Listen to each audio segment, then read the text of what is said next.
My goodness, this is a rainy and disagreeable Sunday that we're having today.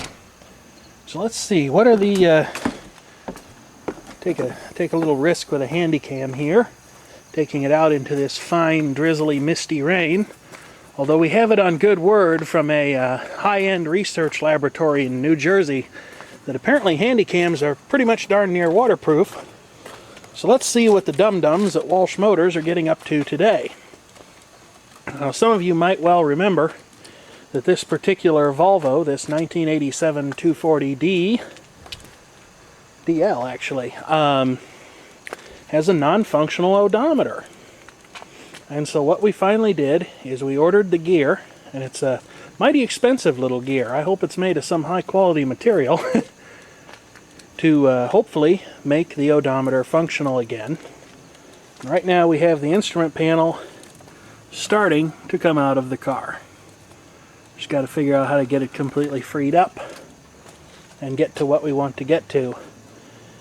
I'm going to leave my dad at that because Bizarre Furhead and the Key Keeper just called to say that they have been out hiking and they need a ride back to their vehicle because they're a little far out. While I was away, there was definitely progress made concerning the Volvo. He's got the speedometer out of it, so let's go see where it is. Now, right here, everyone, is the speedometer assembly out of a 1987 Volvo 240DL. And what we've been told goes wrong with these is not wrong with this one.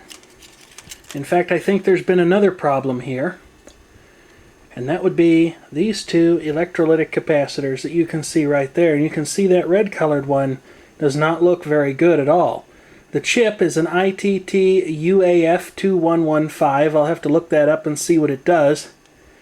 But that red capacitor almost looks like it's overheated or shorted out or started to vent or something.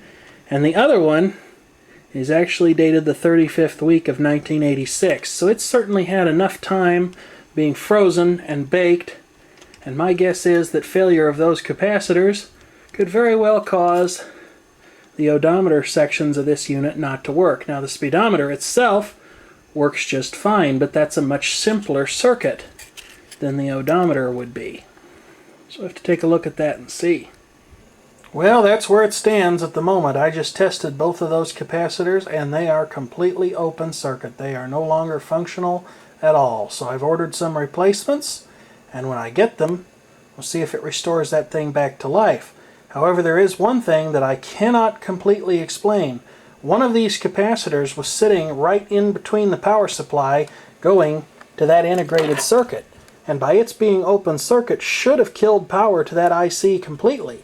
And that IC not only drives the pulse unit for the odometer, it also drives the galvanometer that runs the speedometer needle. So there must be a sneak path somewhere that it could get power and continue, at least partially, to work normally.